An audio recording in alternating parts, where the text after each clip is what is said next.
ਤੁਸੀਂ ਸਭ ਤੋਂ ਆਖਿਰ ਤੇ ਉੱਠਣ ਲੱਗ ਪਏ ਹੋ। میں بڑھا ہو گئی تھوڑے نال میں کھڑے ہیں 10 سال چھوٹا ہے میں 10 سال واقعی؟ جی اچھا تھوڑی پیدائش تو جی تھوڑی پیدائش کے بعد پیدا ہوئے تھے نا پہلا؟ میں عمر کے لحاظ سے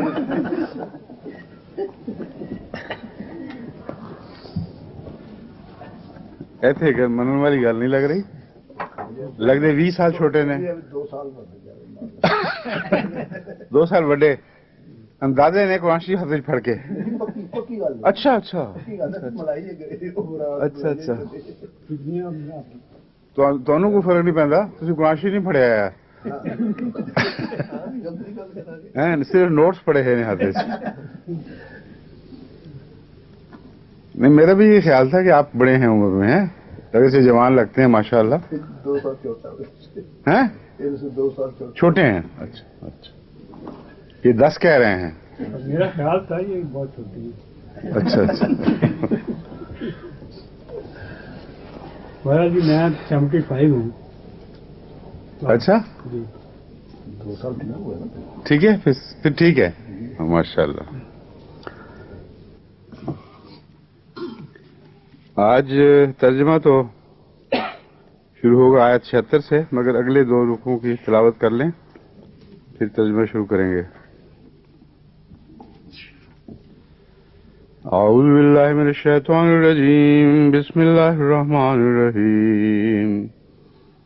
وَإِذْ أَخَذَ اللَّهُ مِيثَاقَ النَّبِيِّينَ لَمَا آتَيْتُكُم مِّن كِتَابٍ وَحِكْمَةٍ ثُمَّ جَاءَكُمْ رَسُولٌ مُّصَدِّقٌ لِّمَا مَعَكُمْ لَتُؤْمِنُنَّ بِهِ وَلَتَنصُرُنَّهُ قَالَ أَقْرَرْتُمْ وَأَخَذْتُمْ عَلَىٰ ذَٰلِكُمْ إِصْرِي قالوا أقررنا قال فاشهدوا وأنا معكم من الشاهدين. فمن تولى بعد ذلك فأولئك هم الفاسقون.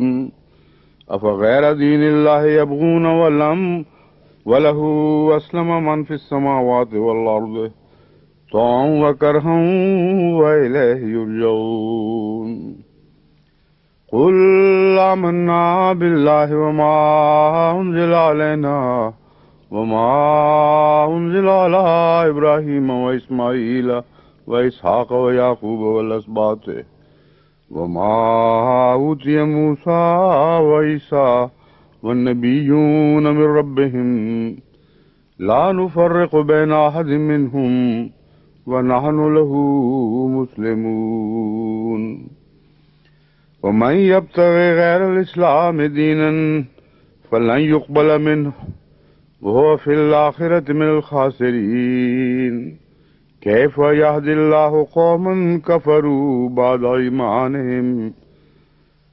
إيمانهم وشهدوا أن الرسول حق وجاءهم البينات والله لا يهدي قوم الظالمين. أولئك جزاؤهم أن عليهم لعنة الله والملائكة والناس أجمعين خالدين فيها لا يخفف عنهم العذاب ولا هم ينظرون إلا الذين تابوا من بعد ذلك وأصلحوا فإن الله غفور رحيم. إن الذين كفروا بعد إيمانهم ثم ازدادوا كفرا لن تقبل توبتهم وأولئك هم الضالون. إن الذين كفروا وماتوا وهم كفار فلن يقبل من أحدهم من الأرض ذهبا ولو افتدى به أولئك لهم عذاب أليم وما لهم من ناصرين.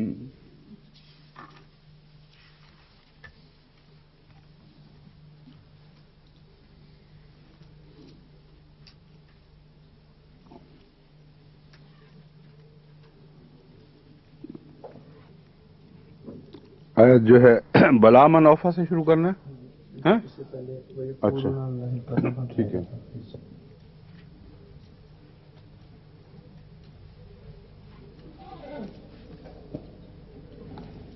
وَيَقُولُونَ عَلَى اللَّهِ الْكَذِبَ وَيَقُولُونَ عَلَى اللَّهِ الْكَذِبَ وَهُمْ يَعْلَمُونَ. وہ اللہ پر اچھی پہلی آیت کا ایک حصہ رہ گیا تھا. پہلا اس کا جو ہم ترجمہ کر رہے تھے وہ یہ تھا ذَلِكَ بِأَنَّهُمْ قَالُوا لَيْسَ عَلَيْنَا فِي الْأُمِّيِّينَ سَبِيلٌ. یہ حرکت یعنی مسلمانوں کا مال کھانا وہ اس لیے کرتے ہیں کہ انہوں نے یہ کہا ہے یا وہ یہ کہتے ہیں لیسا علینا فی الامیین سبیل، ہم پر ان جاہلوں کا مال کھانے میں کوئی گناہ نہیں ہے. فی سبیل ہم پر کوئی خدا تعالیٰ کی طرف سے پکڑ نہیں ہوگی، کوئی جواب طلبی کی راہ نہیں ہے ہمارے خلاف. وَيَقُولُونَ عَلَى اللَّهِ الْكَذِبَ وَهُمْ يَعْلَمُونَ. یہ ایک ایسا جھوٹ ہے جو وہ خدا پر بولتے ہیں باوجود اس کے کہ جانتے ہیں کہ یہ ہو نہیں سکتا. اللہ تعالیٰ ایسی تعلیم نہیں دے سکتا، نہ بائبل میں ایسی تعلیم موجود ہے. بلا من اوفى بعہدہ واتقى فإن اللہ يحب المتقین. سنو، من اوفا، جو بھی پورا کرے بعہدہ اپنے عہد کو، واتقى اور تقوی اختیار کرے، فإن اللہ يحب المتقین، تو یقیناً اللہ تعالیٰ متقیوں سے محبت کرنے والا ہے یا متقیوں سے محبت کرتا ہے. ان الذین یشترون بعہد اللہ وایمانہم ثمنا قلیلا. یقیناً وہ لوگ جو اللہ کے جو بعہد اللہ اپنے اس عہد کے بدلے جو انہوں نے اللہ سے کیا اور اپنی قسموں کے بدلے تھوڑی قیمت لے لیتے ہیں. یہاں اشترا کا مطلب ہے خریدنا، مگر اردو ترجمے میں قیمت نہیں خریدی جاتی، قیمت کے بدلے مال بیچا جاتا ہے، مگر قیمت خریدی نہیں جاتی بلکہ مال خریدا جاتا ہے. اس لیے اردو ترجمے میں یوں کہنا پڑے گا کہ جو اس کے بدلے میں لے لیتے ہیں، قبول کر لیتے ہیں،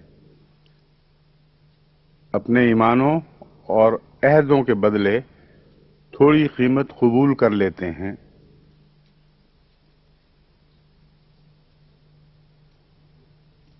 ان کے لیے بہت سخت سزا مقدر ہے.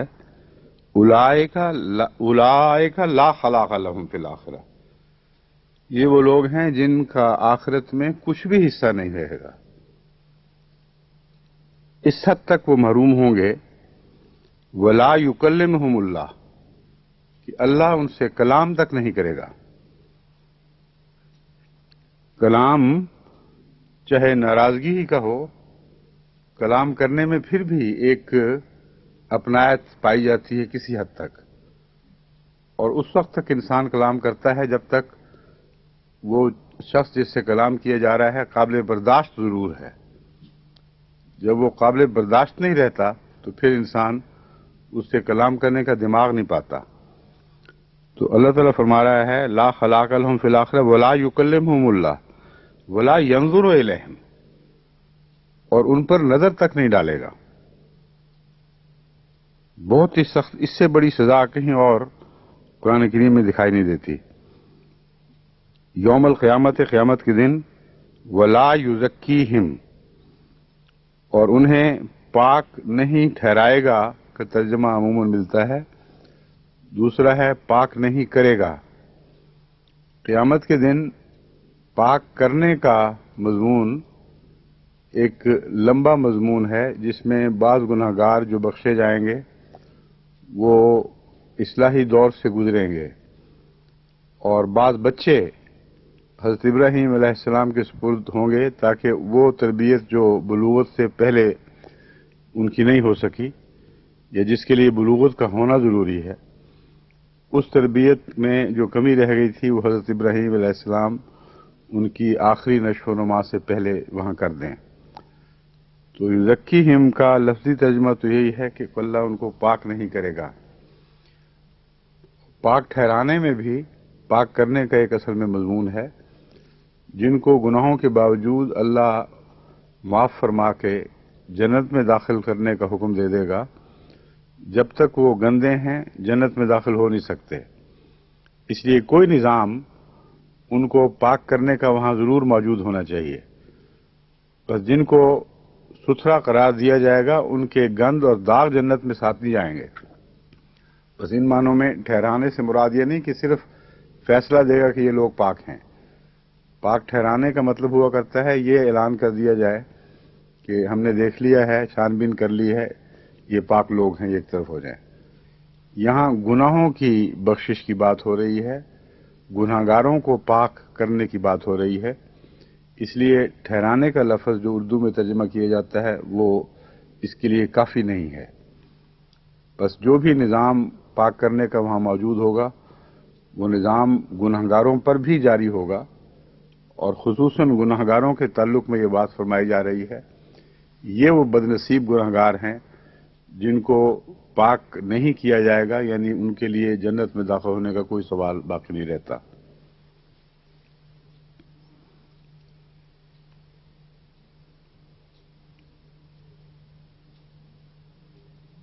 وَلَهُمْ عَذَابٌ عَلِيمٌ، اور ان کے لیے بہت دردناک عذاب ہے. وَإِنَّ مِنْهُمْ لَفَرِيقًا يَلْوُونَ أَلْسِنَتَهُمْ بِالْكِتَابِ، اور یقیناً ان میں سے ایک ایسا فریق بھی ہے یلوون السنتہم، جو اپنی زبانوں کو کتاب کی تلاوت کے وقت ٹیڑھا کرتے ہیں.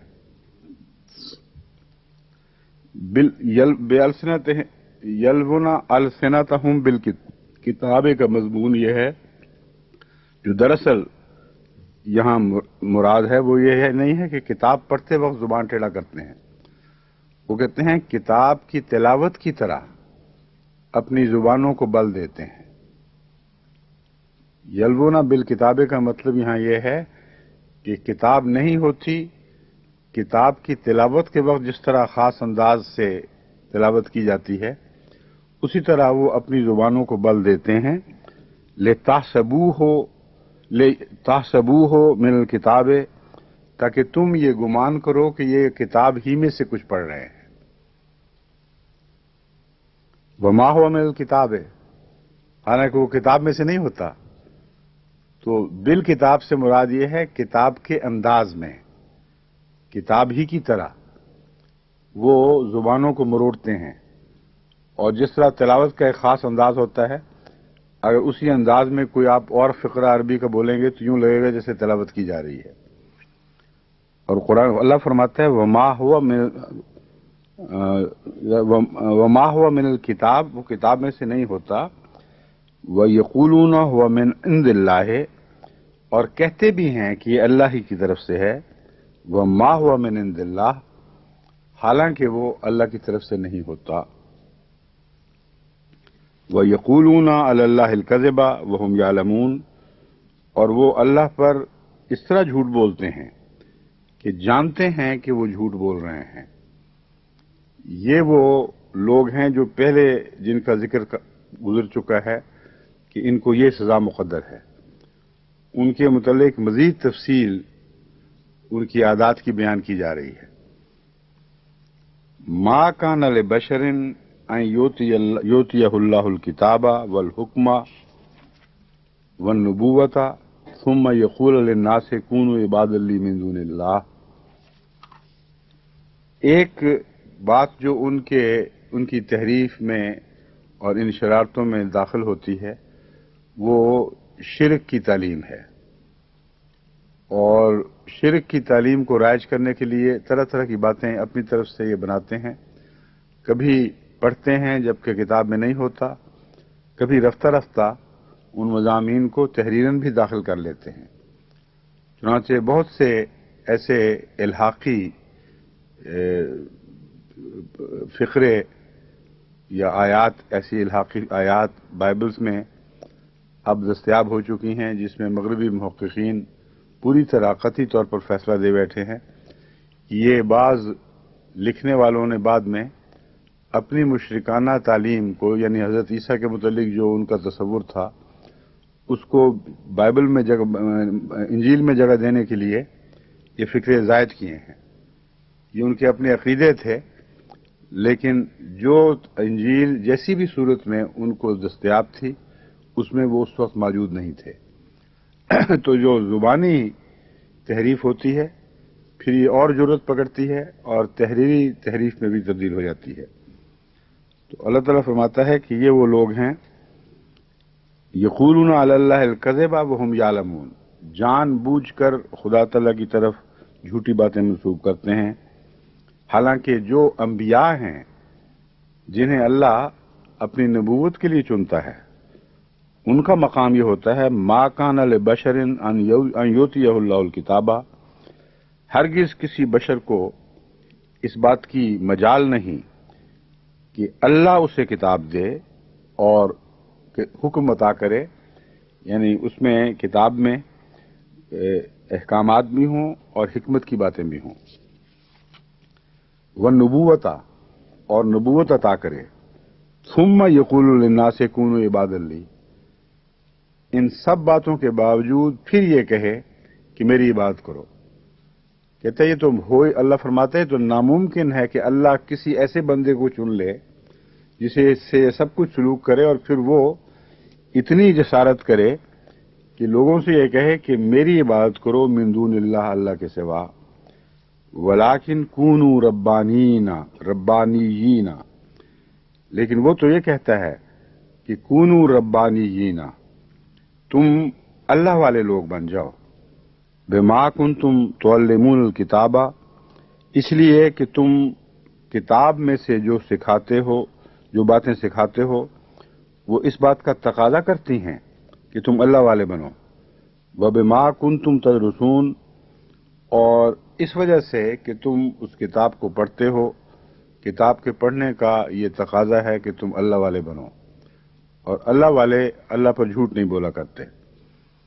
ولا یامرکم ان تتخذوا الملائکۃ والنبیین اربابا، اور وہ یہ حکم بھی ہرگز نہیں دیتا ایسا شخص ان تتخذوا، کہ تم پکڑ لو فرشتوں کو اور نبیوں کو اللہ کے سوا رب. ارباب جمع ہے رب کی، ان کو رب بنا لو یا رب بنا بیٹھو. ایامرکم بالکفر، کیا وہ تمہیں کفر کی تعلیم دے گا؟ بعد اذ انتم مسلمون، بعد اس کے کہ تم مسلمان ہو چکے ہو، تم خدا کے حضور اپنے آپ کو سپرد کر بیٹھے ہو. وَإِذْ أَخَذَ اللَّهُ مِيثَاقَ النَّبِيِّينَ، اور وہ وقت بھی یاد کے رکھنے کے لائق ہے جب اللہ نے نبیوں کا میثاق لیا. لما آتیتکم من کتاب، یعنی جو کچھ ہم نے تمہیں کتاب میں سے دیا ہے، وہ حکمت، اور اس کی حکمت سکھلائی ہے. ثم جاءکم رسول، پھر اس کے بعد کوئی رسول بھی اگر آئے جو مصدق لما معکم، اس بات کی تصدیق کر رہا ہو جو تمہارے پاس ہے، اس کو جھٹلا نہ رہا ہو. لَتُؤْمِنُنَّ بِهِ وَلَتَنْصُرُنَّهُ، تو تم ضرور بھی ضرور اس پر ایمان لے آؤ گے.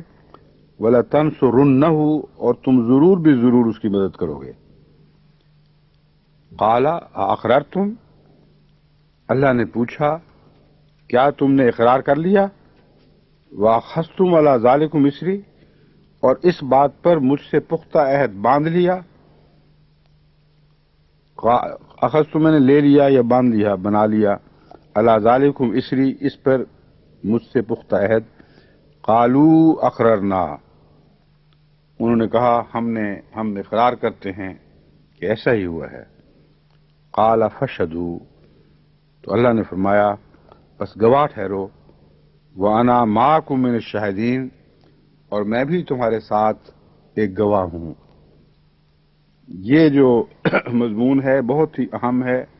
میثاق النبیین کی بات ہو رہی ہے، میثاق النبیین کا مضمون بین ہی وہ مضمون ہے جو انبیاء انسان کی پیدائش سے پہلے اللہ تعالیٰ کا انسان سے یہ پوچھنا تھا، الست بربکم قالوا بلا، کیا میں تمہارا رب نہیں ہوں؟ سب انسانوں نے جو ابھی پیدا بھی نہیں ہوئے تھے، ان کے روحی تصور نے جو اس وقت خدا کے امر سے ایک قسم کا تمثل اختیار کر گیا تھا، اس نے جواب دیا ہاں، ہماری روحوں پر یہ بات کندہ ہو چکی ہے، لکھی گئی ہے کہ تو ہمارا رب ہے۔ یہ جو فطری اقرار ہے، اس کے لیے ظاہری طور پر کسی چیز کا موجود ہونا ضروری نہیں ہے، لیکن معنوی طور پر، تمثل کے طور پر یہ واقعہ ممکن ہے۔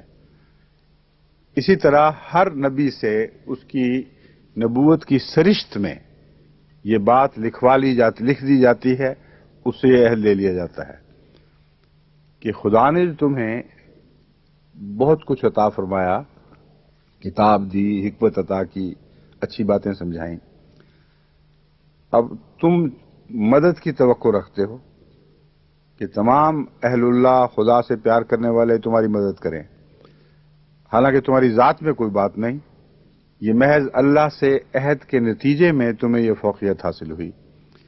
اس لیے تمہارا اولین فرض ہے کہ خدا سے یہ اقرار کرو کہ نبی جہاں کہیں بھی آئیں گے، شرط یہ ہے کہ ہم وہ پیغام جو تو نے ہمیں دیا ہے اس کے منافی یا اس سے متصادم پیغام نہ دیں، ان پر ہم ایمان لے کے آئیں گے اور ضرور ایمان لائیں گے اور ان کی ضرور مدد کریں گے۔ اب یہ عہد جو ہے اس میں سارے انبیاء شامل ہیں، اور وہ انبیاء جو بھی شامل ہیں جو ایک دوسرے کو جانتے بھی نہیں تھے، ان کے زمانے میں اور انبیاء پیدا ہوئے، ان کو پتہ ہی نہیں تھا، نہ خدا نے ان کو بتایا تھا۔ قرآن کریم میں بھی اللہ تعالیٰ فرماتا ہے ہم نے تجھے سب انبیاء کے نام نہیں بتائے، کچھ کے بتا دیے ہیں اور بہت سے ایسے ہیں جن کا ذکر تک نہیں کیا، لیکن اصولاً نمونتاً سب نبیوں کے حالات قرآن کریم میں محفوظ ہو گئے۔ تو یہ جو مضمون ہے اس کا مطلب کیا ہے؟ وہ نبی کیسے آنے والے پر ایمان لائے گا؟ آدم سے بات شروع کرو تو ہر نبی کو یہ عہد کرنا، ہر نبی کے لیے عہد ضروری ہے کہ آنے والے پر ایمان لائیں گے اور اس کی مدد کریں گے۔ اس کا مطلب صرف یہ ہو سکتا ہے کہ من جملہ تمام انبیاء پر انبیاء ایمان لاتے ہیں، جیسا کہ رسول کریم صلی اللہ علیہ وآلہ وسلم کے متعلق قرآن فرماتا ہے آمن الرسول بما انزل الیہ من ربہ والمؤمنون کل آمن باللہ وملائکتہ وکتبہ ورسلہ۔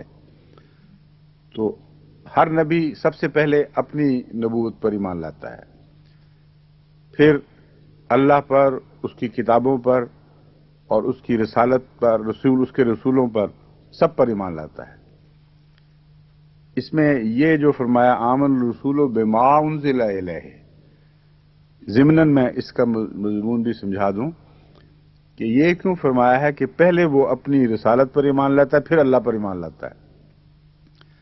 حقیقت یہ ہے کہ اللہ کی ہستی کا ثبوت سب سے قطعی اور یقینی الہام ہے جس کے ذریعے خدا خود اپنے وجود کی خبر دیتا ہے۔ بس وہ نبی جس سے خدا ہم کلام ہو چکا ہو، وہ سب سے پہلے اپنے اس نبوت، اپنے اس تجربے پر ایمان لاتا ہے، تو اس کے نتیجے میں اللہ کا ایمان پختہ ہوتا ہے، اللہ پر ایمان پختہ ہوتا ہے۔ ورنہ اس سے پہلے اللہ پر جتنے ایمان کی قسمیں ہیں وہ ساری ایک قسم کی سرسری اور بیرونی قسمیں ہیں، بیرونی شہادتیں ہیں۔ ذاتی شہادت اور قطعی اندرونی ایمان الہام کے بغیر نصیب نہیں ہو سکتا، یعنی وہ الہام جو وحی نبوت کہلاتی ہے، اس سے زیادہ واضح قطعی ثبوت خدا کی ہستی کے وجود کا اور کہیں نہیں ملتا۔ تو آمن الرسول بما انزل الیہ، اللہ کا رسول محمد رسول اللہ اس بات پر ایمان لے آیا ہے جو اس پر نازل فرمائی گئی، اور اس ایمان کا قطعی اور طبی نتیجہ یہ ہے کہ کل آمن باللہ و اللہ پر بھی سب ایمان لے آئے اس کے ساتھ ماننے والے، ان اللہ کے فرشتوں پر، اس کی کتابوں پر، اس کے رسولوں پر. تو ایک تو یہ من جملہ ایمان ہے جس کا میثاق النبیین میں ذکر ہے. پھر ایمان واضح طور پر آنے والے سے متعلق ہے. آنے والے پر تم ایمان لاؤ گے، وہ ایمان تو من جملہ لے آئے. وَلَتَنْصُرُنَّهُ، اس کا کیا مطلب ہے؟ اس کی مدد کیسے کرو گے؟ اس کی مدد تبھی ممکن ہے کہ اس کے حق میں وصیتیں کی جائیں، اس کے حق میں قطعی پیشگوئیاں کی جائیں، اس کے حق میں قوم کو ایمان لانے کے لیے ہر طرح سے تیار کیا جائے. اور اس پہلو سے قرآن کریم گزشتہ کتب کے حوالے دیتا ہے کہ حضرت محمد رسول اللہ صلی اللہ علیہ وسلم کا ذکر ان کتب میں موجود ہے، تورات میں بھی ہے، انجیل میں بھی ہے، اور واضح طور پر آنے والے کو قبول کرنے کے لیے ان نبیوں نے تیار کیا اور اپنے اس عہد کو پورا کر دیا. اس کی روشنی میں حضرت صلی اللہ علیہ وسلم نے جو بھی آنے والے کے حق میں پیشگوئیاں کی ہیں وہ اسی آیت کے مضمون کے تابع ہیں. اسی عہد کو پورا کرنے کا ایک سچا حقیقی اظہار ہے. اور تنصرنہ سے مراد یہ بنے گی کہ قوم کو جو اس وقت سچی ایمان لانے والی ہو اس پر فرض ہے کہ اس آنے والے کی مدد کرے، اس کی مخالفت نہ کرے. تو ایمان اس وقت اثر نو پہچانا جاتا ہے، اور اثر نو ایمان لانے والوں اور انکار کرنے والوں میں ایک تمیز کی جاتی ہے. اور یہ اثر نو پہچان اور تمیز کا سلسلہ حضرت صلی اللہ علیہ وسلم کے بعد بند نہیں ہوا، کیونکہ سورہ احزاب میں جہاں آپ سے عہد کا ذکر ہے، نبیوں کے عہد کا ذکر کے ساتھ یہ فرمایا ہے وَمِن کا، اور ہم نے تجھ سے بھی وہ نبیوں والا عہد لیا تھا. اس کی روشنی میں قطعاً کوئی گنجائش باقی نہیں رہتی کسی کے لیے یہ کہنے کی کہ رسول اللہ صلی اللہ علیہ وسلم اس عہد سے مستثنا تھے، اور آپ کے بعد کوئی آنے والا ایسا نہیں تھا جس کے متعلق آپ نے ایمان لانے اور نصرت کی قوم کو تاکید کی ہو. بس یہ ہے معنی نصرت کا کہ تم ضرور اس کی نصرت کرو گے. پھر پوچھا قال اقررتم، کہ تم اقرار کرتے ہو کہ یہ بات کھل گئی ہے، اور یہ اقرار کرتے ہو اخذتم علی ذالکم اسری، مجھ سے ایک پختہ عہد باندھ چکے ہو. تو صاف معلوم ہوتا ہے کہ یہ مضمون اسی نوعیت کا ہے جیسا انسانوں سے، روحوں سے ان کی تخلیق سے پہلے بھی ایک عہد لیا گیا تھا. یہ انسان کے عام عہد اور اقرار سے بالا نبیوں سے ایک اقرار ہے جو ان کی سرشت میں داخل ہے. کوئی نبی بھی اپنی سرشت کے اعتبار سے اس کے برعکس تعلیم نہیں دے سکتا. کوئی نبی بھی جو سچا ہو کسی دوسرے نبی کی اشارتاً یا کنایتاً بھی مخالفت نہیں کر سکتا، اور تعلیم اگر اس کے مطابق ہی ہے تو پھر ویسے بھی عقلاً اس پہ اعتراض کی کوئی گنجائش باقی نہیں رہتی. قالوا اقررنا قال فاشهدوا، اللہ نے فرمایا کہ گواہ ٹھہرو، وانا معکم من الشاہدین. شاہدون نہیں فرمایا یہاں، من الشاہدین، میں بھی تم گواہوں میں سے ایک گواہ بن گیا ہوں. یعنی میری گواہی تم سب انبیاء کی گواہی کے ساتھ شامل ہو گئی ہے. اس سے انبیاء کی گواہی کی پختگی اور خدا تعالیٰ کی گواہی کے ساتھ انبیاء کی گواہی کی ہم آہنگی کی اطلاع ملتی ہے. بہت عظیم انبیاء کی تعریف فرمائی گئی ہے کہ تم تو ایسے سچے گواہ ہو کہ خدا کی گواہی بھی تمہارے ساتھ شامل ہوتی ہے، کیونکہ تم سے کسی جھوٹ کا کوئی دور کا بھی سوال نہیں. یہ وہی مضمون ہے جس کا پہلے ذکر گزر چکا ہے. وَمَا كَانَ لِبَشَرٍ أَن يُؤْتِيَهُ اللَّهُ الْكِتَابَ وَالْحُكْمَ وَالنُّبُوَّةَ ثُمَّ يَقُولُ لِلنَّاسِ كُونُوا عِبَادًا لِّي، جس پر خدا اعتماد کر لے اس کے لیے جھوٹی تعلیم کا سوال ہی نہیں رہتا. بس نبیوں کی شہادت کے ساتھ اللہ نے اپنی شہادت جو شامل فرمائی ہے اس میں انبیاء کی یہ عزت افزائی ہے کہ ان پر کامل اعتماد کا اظہار فرمایا گیا ہے کہ تمہارے لیے یہ ممکن نہیں ہے کہ کوئی غلط گواہی دو، اس لیے اللہ بھی تم گواہوں میں سے ایک گواہ بن گیا ہے۔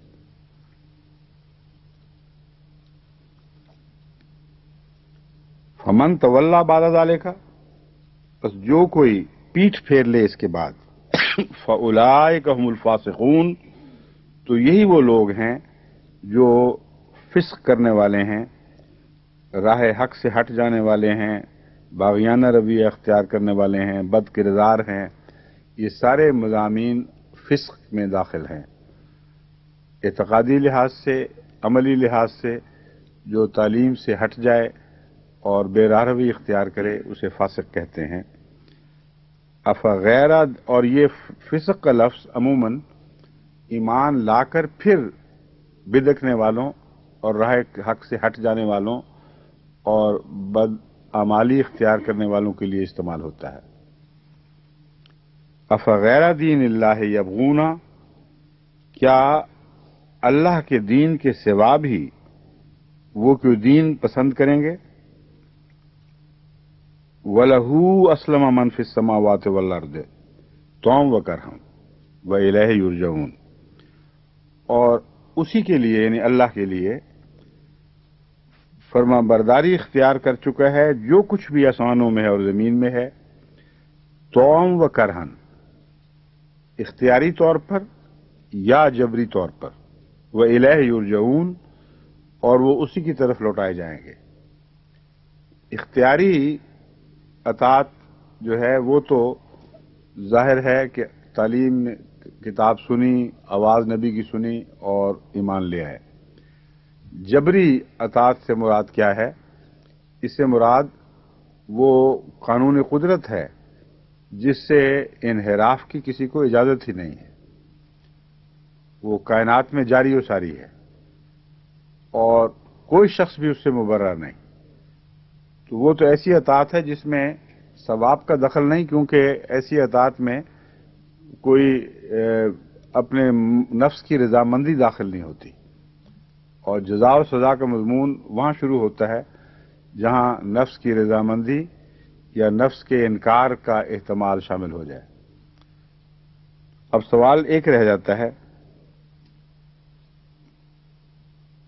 افغیر دین اللہ یبغون وَلَهُ أَسْلَمَ مَنْ فِي السَّمَاوَاتِ وَالْأَرْضِ طَوْعًا وَكَرْهًا وَإِلَيْهِ يُرْجَعُونَ۔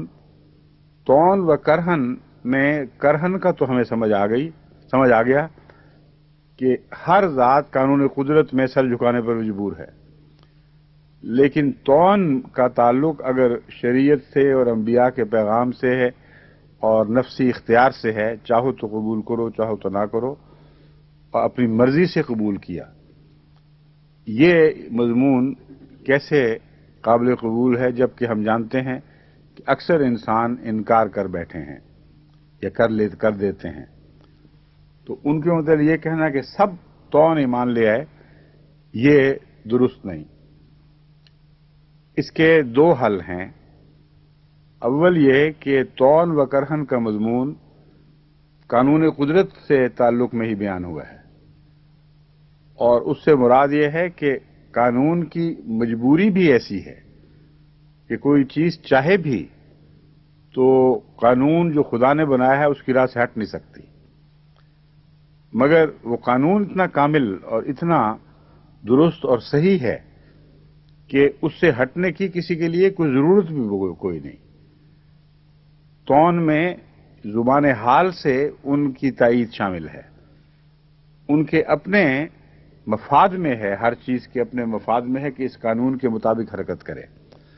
بس گویا اگر ان میں ارادہ ہوتا، اگر ان میں اختیار ہوتا تو سوائے اس کے کہ پیروی کرتے اور کوئی ان کے پاس چارہ نہیں تھا۔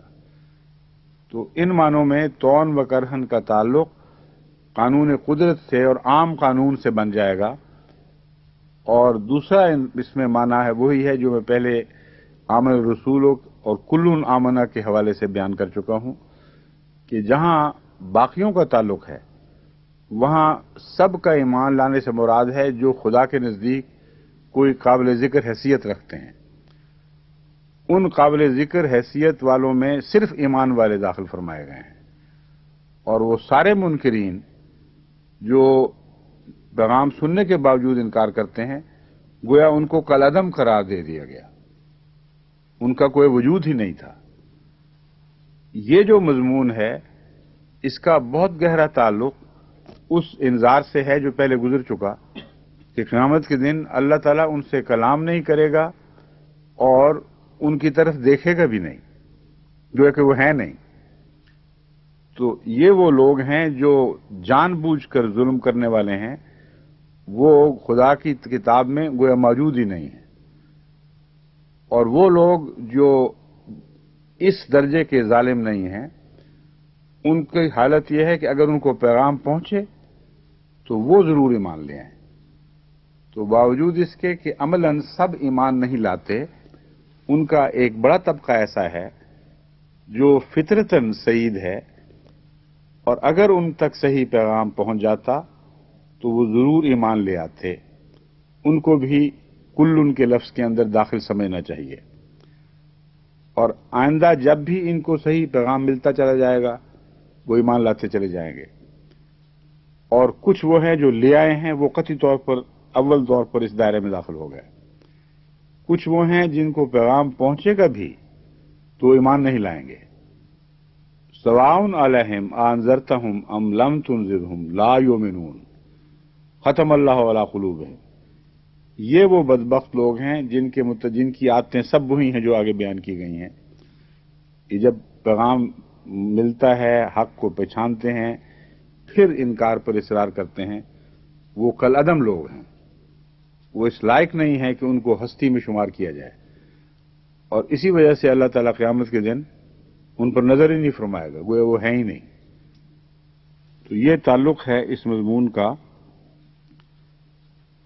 وَلَهُ أَسْلَمَ، یہ معنی ہے اس مضمون کا، وَلَهُ أَسْلَمَ مَنْ فِي السَّمَاوَاتِ وَالْأَرْضِ۔ یہ قسمیں جو بیان کی گئی ہیں وہ سب من کے اندر داخل ہیں، طوعاً و کرہن، طوعی طور پر بھی اور جبراً بھی، وَإِلَيْهِ يُرْجَعُونَ، اور وہ اسی کی طرف لوٹائے جائیں گے۔ یہ عجیب بات ہے کہ ہر چیز کے لوٹنے کا ذکر بھی ملتا ہے، اور ان لوگوں کا ذکر جو پہلے گزر چکا ہے ختمہ کتابیں، ان میں لا یرجعون، لا کیا لفظ ہیں صحیح اصل؟ وہ لوٹائے نہیں جائیں گے، ہم لا یرجعون، پورا پڑھے نا ہے، ہاں صم بکم عمی فہم لا یرجعون۔ لا یرجعون ہے لا یرجعون ہے، یہ بتائیں؟ یرجعون ہے، ہاں، وہ لوٹیں گے نہیں اس طرف۔ یہاں یرجعون اصل نکالنے میں ابھی بتانا چاہتا ہوں ایک فرق، تاکہ وہ جو ایک ہلکا سا تضاد کا شائبہ پیدا ہوتا ہے اس کا حل ابھی ہو جائے۔ صم بکم عمی فہم لا یرجعون، یہ مجھے یاد ہے، یہی آیت ہے صحیح، لا یرجعون، ٹھیک ہے۔ صم بکم عمی فہم لا یرجعون، یہاں لوٹنے کی ضمیر ان کی طرف پھیری گئی ہے، اور جہاں سب کا لوٹنا لازم ہے وہاں یرجعون فرمایا گیا ہے۔ یہ فرق ہے، اس لیے اس میں کوئی تضاد نہیں ہے۔ ہم لا سواء علیہم انذرتہم ام لم تنذرہم لا یؤمنون کے بیان ہی کو لا یرجعون کے ذریعے واضح فرما دیا گیا۔ وہ جو ایک دفعہ بدبخت بدکے ہیں اب دوبارہ لوٹیں گے نہیں، کسی قیمت پر سچائی کی طرف لوٹ کر نہیں آئیں گے۔ اور قیامت کے دن جو یرجعون کا لفظ ہے اس میں طوعاً و کرہن کا مضمون چونکہ میں داخل ہے، اس لیے سب کو لپیٹ لپاٹ کے حاضر تو ضرور کرنا پڑے گا، وہاں حاضر ضرور کیا جائے گا۔ قل آمنا باللہ وما انزل علینا وما انزل علی ابراہیم و اسماعیل و اسحاق و یعقوب والاسباط وما اوتی موسیٰ و عیسیٰ والنبیون من ربہم لا نفرق بین احد منہم ونحن لہ مسلمون۔ قل، تو کہہ دے، آمنا باللہ، ہم اللہ پر ایمان لے آئے ہیں، وما انزل علینا، اور اس پر بھی جو ہماری طرف اتارا گیا. ہماری طرف اب دیکھیں ساری قوم کو شامل فرما لیا گیا ہے. وما انزل علی ابراہیم، اور اس پر بھی جو ابراہیم پر اتارا گیا، و اسماعیل، اور اسماعیل پر اتارا گیا، و اسحاق، اور اسحاق پر اتارا گیا، و یعقوب، اور یعقوب پر اتارا گیا، والاسباط، اور جو ان کی نسلوں پر اتارا گیا، وما اوتی موسیٰ، اور جو موسیٰ کو دیا گیا، و عیسیٰ، اور عیسیٰ کو دیا گیا، والنبیون، اور سب نبیوں کو دیا گیا، من ربہم، ان کے رب کی طرف سے، لا نفرق بین احد منہم، ہم ان میں سے کسی کے درمیان کوئی تفریق نہیں کرتے. کیوں؟ وَنَحْنُ لَهُ مُسْلِمُونَ، کیونکہ ہم تو ان کے بھیجنے والے کے فرما بردار ہو چکے ہیں. جو ان پر اتارتا ہے، جو ان کو عطا کرتا ہے، ہم جب اس سے اطاعت کا رشتہ باندھ چکے ہیں تو اس کے کسی بھیجے ہوئے کے درمیان تفریق کرنے کے اہل ہی باقی نہیں رہے. ہمیں یہ صلاحیت ہی اب نہیں کہ کسی طرح بھی اس کے بھیجے ہوئے میں فرق کریں جس کو ہم کلیتاً تسلیم کر بیٹھے ہیں. اس لیے اس کے کسی پہلو، کسی حکم سے بھی انکار کی مجال نہیں ہے. یہاں ایک انداز کچھ بدلا گیا ہے، یہ بھی قابل توجہ ہے. وما انزل، پہلے نزول کے حوالے سے بعض نبیوں کا ذکر ہے، اور بعد میں عطا کے حوالے سے بعض نبیوں کا ذکر ہے. آمنا باللہ وما انزل علینا وما انزل علی ابراہیم، اور جو ابراہیم پر اتارا گیا، اور اسماعیل پر اتارا گیا، اور اسحاق پر اتارا گیا، اور یعقوب پر اتارا گیا، اور ان کی نسلوں پر اتارا گیا. اس میں اسباط میں آنے والی نسلیں بہت سی شامل ہیں. ان میں حضرت یوسف علیہ السلام بھی آ جائیں گے، اور دوسرے انبیاء جو بعد میں پیدا ہوئے، اور یہ سلسلہ حضرت موسیٰ تک چلا ہے. اس اسباط کا لفظ کا اطلاق حضرت موسیٰ کے ظہور تک ہے، کیونکہ یہ سارا ایک ہی لفظ انزلہ سے بیان ہوا ہے. پھر وما اوتی موسیٰ، پھر جو کچھ دیا گیا موسیٰ کو، و عیسیٰ، اور عیسیٰ کو، اور نبیوں کو، من ربہم، ان کے رب کی طرف سے، لا نفرق بین احد منہم، ہم ان کے درمیان کوئی تفریق نہیں کرتے. وَنَحْنُ لَهُ مُسْلِمُونَ، اور ہم اس کے لیے اس کے فرما بردار ہیں. یہاں اوتیا سے فرق کیوں کیا گیا ہے اس گروہ میں جو موسیٰ علیہ السلام اور ان کے بعد آیا ہے؟ اس لیے یہ وہی مضمون مجھے معلوم ہوتا ہے جو تورات کے ذکر میں بیان کر چکا ہوں. اس لیے کہ بعض تعلیمات براہ راست حضرت موسیٰ پر اتاری نہیں گئی تھی، پہلے اتاری جا چکی تھی، مگر موسیٰ کو عطا ہوئی تھی، وہ براہ راست اتری نہیں تھی.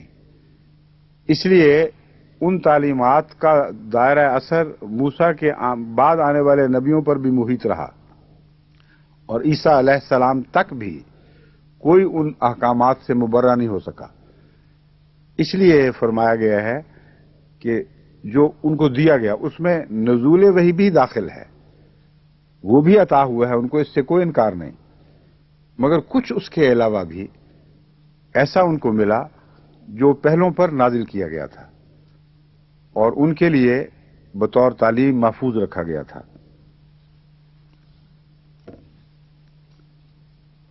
وَمَن يَبْتَغِ غَيْرَ الْإِسْلَامِ دِينًا فَلَن يُقْبَلَ مِنْهُ، اور جو بھی اسلام کے سوا کوئی دین پسند کرے، فَلَن يُقْبَلَ مِنْهُ، وہ ہرگز اس سے قبول نہیں کیا جائے گا. وَهُوَ فِي الْآخِرَةِ مِنَ الْخَاسِرِينَ، اور وہ آخرت میں گھاٹا پانے والوں اور ناکاموں میں لکھا جائے گا.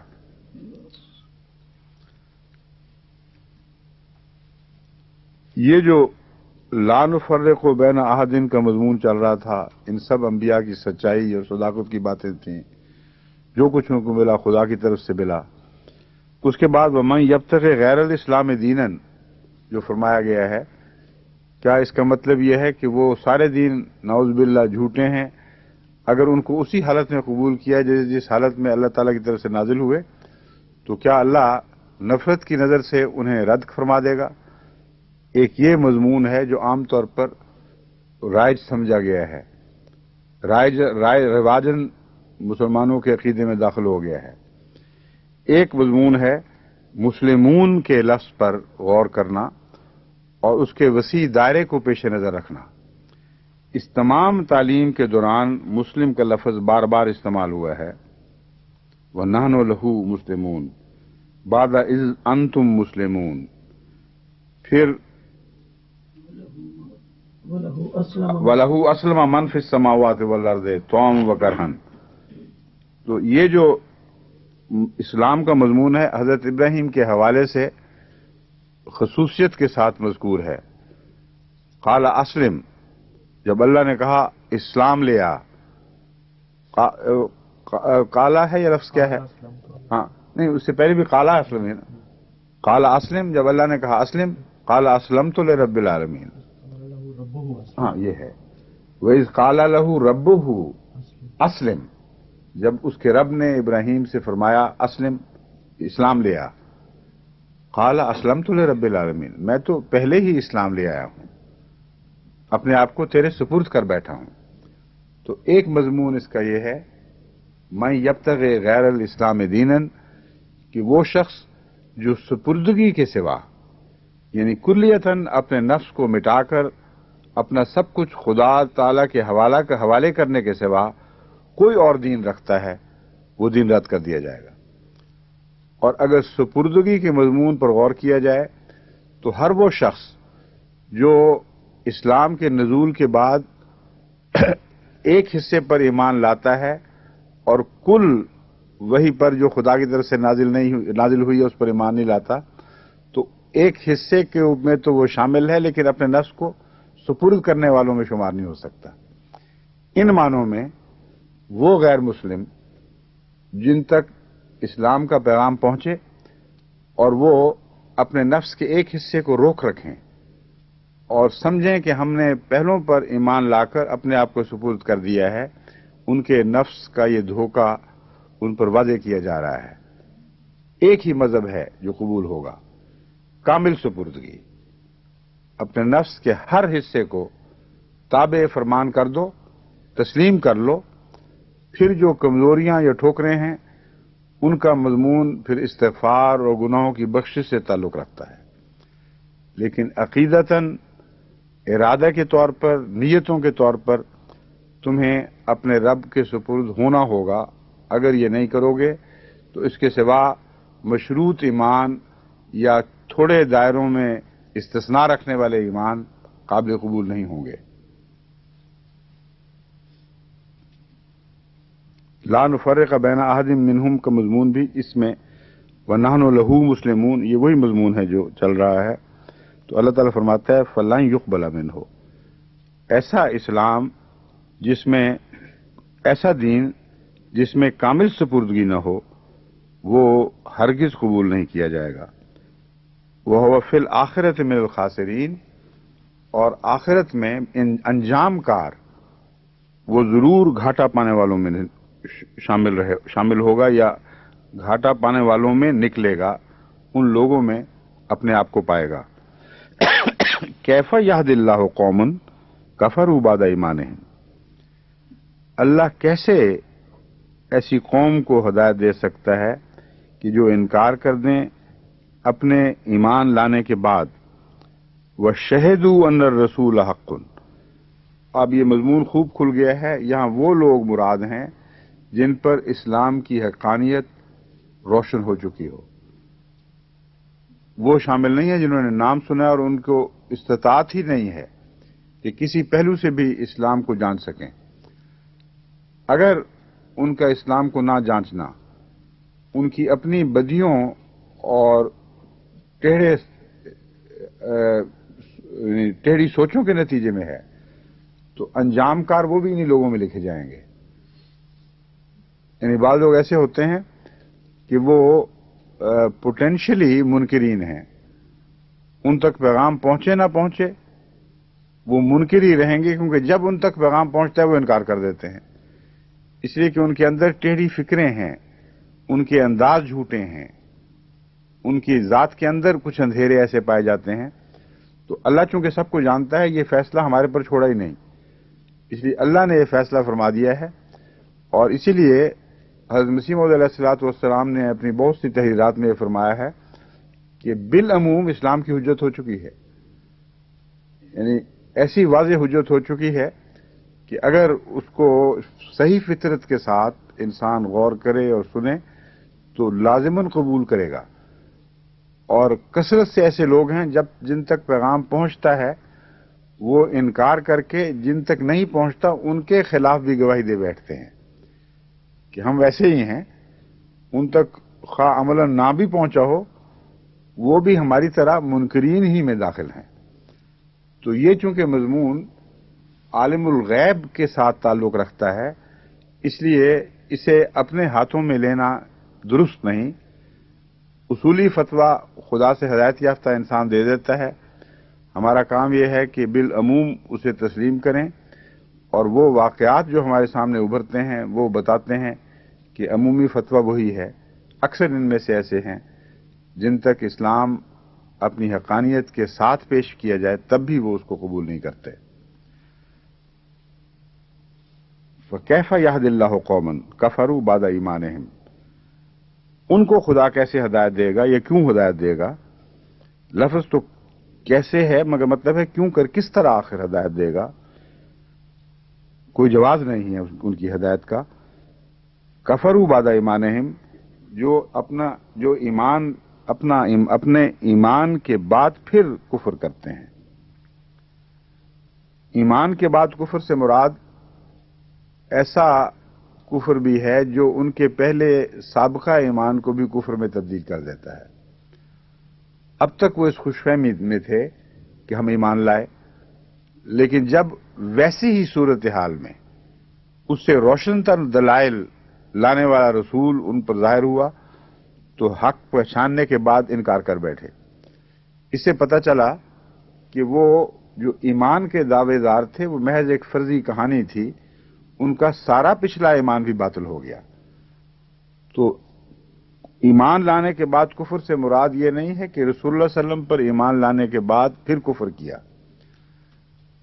بالعموم نبوت پر ایمان لانے کے باوجود، بالعموم اللہ پر ایمان لانے کے باوجود، جب ٹیسٹ کیس ان کے سامنے آیا، جب امتحان درپیش ہوا تو ثابت ہوا کہ سب ایمان جھوٹے تھے۔ تو اپنا ایمان کا دعویٰ کرنے کے بعد پھر وہ جھوٹے نکلے، اور ثبوت یہ ہے کہ وہ شہدوا ان الرسول حق، اللہ کے رسول کو پہچان گئے ہیں کہ اس میں حق کی علامتیں ہیں، وہی علامتیں ہیں جو پہلے ان نبیوں میں پائی جاتی تھیں جن پر وہ ایمان لے آئے تھے۔ بس جب ان علامتوں کو جاننے پہچاننے کے بعد ان کا انکار کیا تو پچھلا ایمان بھی کلیتاً کل عدم ہو گیا، زائل ہو گیا، باطل ہو گیا، اس کی کوئی حقیقت باقی نہیں رہی۔ وجاءہم البینات، اور پھر اس کے علاوہ ان پر اور بھی بہت سی روشن دلیلیں اتری ہیں۔ مطلب یہ ہے کہ پہلی جو پہچان ہے وہ ان کتب کے حوالے سے ہے، ان علامتوں کے حوالے سے ہے جو پہلے انبیاء کی پرانی کتب میں موجود ہیں، اور ان پیشگوئیوں کے حوالے سے ہے جو رسول اللہ صلی اللہ علیہ وسلم کے حق میں پوری ہو گئیں۔ دوسرا مضمون ہے، اس کے علاوہ یہ رسول اپنی ذات میں واضح طور پر سچائی کی علامتیں رکھتا ہے، اس کا انداز جھوٹوں والا ہے ہی نہیں۔ کوئی شریف و نفس انسان جو تعصب کی آنکھ کے بغیر اس رسول کا مطالعہ کرے گا تو وہ اسے سوائے صدیق کی اور کچھ نہیں پائے گا۔ یہ بینات میں سے سب سے بڑی بینہ ہے جو ہر رسول اپنے ساتھ لے کے آتا ہے۔ اس کی ذات سچی ہوتی ہے، اس کی ادائیں سچی ہوتی ہیں، اس کا ظاہر و باطن ایک ہوتا ہے۔ یہ رسالت کی شان ہے، اور مومنوں کو بھی کسی حد تک عطا ہوتا ہے، مگر اس میں استثناء پائے جاتے ہیں، کیونکہ عمل کی دنیا میں مومن نبیوں کی طرح کلیتاً ظاہر و باہر میں ایک نہیں ہوا کرتے۔ ان میں درجات ہیں، غلطیاں ہوتی ہیں، مگر یہ ایک بات ہے کہ غلطیوں کے باوجود وہ خدا ہی کی طرف جھکے رہتے ہیں، گناہوں کے باوجود اپنا تعلق اسی سے قائم رکھتے ہیں۔ مگر نبی جو ہیں وہ کلیتاً ایک ہو جاتے ہیں ظاہر و باطن کے اعتبار سے، اور اگرچہ قرآن کریم نے بعض نبیوں کی غلطیوں کا بھی ذکر فرمایا ہے، لیکن بہت جلد انہوں نے ان غلطیوں سے توبہ کی، اور ایسی پختہ توبہ کی کہ پھر کبھی وہ ٹھوکر نہیں کھائی۔ تو ان کی جو بھی غلطی تھی اس کی تفصیل قرآن کریم بیان نہیں فرماتا۔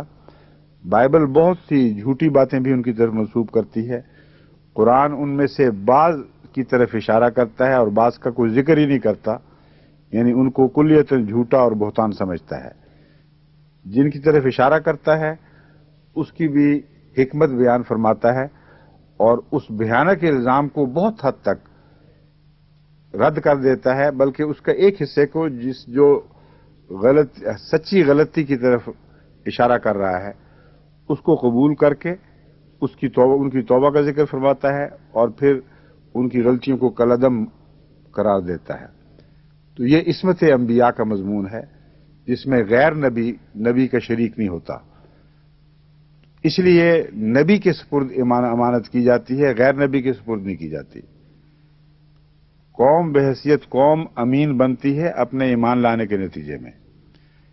وہاں جہاں بھی اس کا عمل ایمان کو نقصان پہنچانے والا ہو اس حد تک وہ ذمہ دار ہے، اور اگر وہ استغفار اور توبہ نہ کرے تو خدا کے حضور جواب دہ ہوگا۔ لیکن نبی اس بارے میں پوری طرح پاک ہو کر قوم کے سامنے ابھرتے ہیں، اس لیے قوم کے لیے بہانہ نہیں ہے کہ ان کے کسی کردار کی غلطی کی وجہ سے ان کا انکار کر بیٹھے۔ چنانچہ فرمایا فقد لبثت فیکم عمرا من قبلہ افلا تعقلون، میں تمہارے سپرد جو امانت کا پیغام کر رہا ہوں، میں اپنی ذات میں ایسا کامل امین ہوں کہ تم انبیاء کے سوا کسی کی ذات میں ایسی کامل امانت نہیں پاؤ گے۔ اتنی پاک امانت کے نبوت کے الہام سے پہلے بھی کردار ہر قسم کی غلطیوں سے پاک تھا۔ یہ جو دعویٰ ہے یہ ایسا دعویٰ ہے جس کے نتیجے میں یہ ناممکن ہے کہ نبی کو دیکھنے والے لوگ حق سے ناواقف رہیں، کیونکہ پہلی حالت میں وہ اس نبی کے وجود سے آشنا ہو چکے تھے، واقف ہو چکے تھے۔ بس یہ ایک فرضی بات نہیں ہے کہ جھوٹی بات منسوب کی جا رہی ہے ان منکرین کی طرف کہ وہ دل سے ایمان لے آئے تھے یا ایمان لا سکتے تھے اور عمدن انکار کیا ہے۔ اس پر سارا عرب گواہ ہے کہ آن حضرت صلی اللہ علیہ وآلہ وسلم کے کردار سے متعلق فی الحقیقت ان کو کوئی شک نہیں تھا، اور دل میں کبھی ان کو جھوٹا نہیں سمجھتے تھے، اگرچہ جھوٹ کے الزام لگاتے تھے، اور چونکہ سچا سمجھتے تھے دل میں، اس لیے جھوٹی باتیں بنا کر لوگوں کو بتاتے تھے۔ وہ اپنی طرف سے جھوٹ بنایا کرتے تھے، کیونکہ رسول اللہ صلی اللہ علیہ وسلم سے وہ جھوٹ ظاہر ہو ہی نہیں سکتا تھا۔ تو یہ مراد ہے کہ ان الرسول حق و شہدوا ان الرسول حق، وہ گواہ بن بیٹھے ہیں، کلیت مجسم طور پر اس بات کے گواہ بن چکے ہیں کہ یہ رسول حق ہے، یہ جھوٹ سے کوئی علاقہ نہیں رکھتا، وہ ایک مجسم سچائی ہے، اس لیے اس پر ایمان نہ لانے کا کوئی جواز ان کے پاس نہیں۔ اور پھر جاءہم البینات، یہ بینہ اس کی سچائی کی، اور اس کے علاوہ بہت سے اور نشانات بھی جو کھلے کھلے دلائل ہیں وہ ان کے پاس لے کر آیا۔ واللہ لا یہدی القوم الظالمین، اور اللہ ظالموں کی قوم کو ہدایت نہیں دیتا۔ یہ کیفا کا جواب ہے اصل میں، کیف یہدی اللہ قوما، اللہ اس قوم کو کیسے ہدایت دے تو سکتا ہے چاہے تو، مگر یہ کردار ایسا ہے کہ نتیجہ یہ نکالا اللہ ظالموں کی قوم کو ہدایت نہیں دیا کرتا، کیونکہ یہ زبردستی کرنے والی بات ہے ان سے، اور دین میں کوئی زبردستی نہیں۔ وہ تلے بیٹھے ہیں، فیصلہ کیے ہوئے ہیں ہم نے ناحق کام کرنے ہیں، ناحق کاموں پر اصرار کرنا ہے، اس لیے اللہ تعالیٰ فرماتا ہے کہ ان کو ہدایت نہیں دی جائے گی۔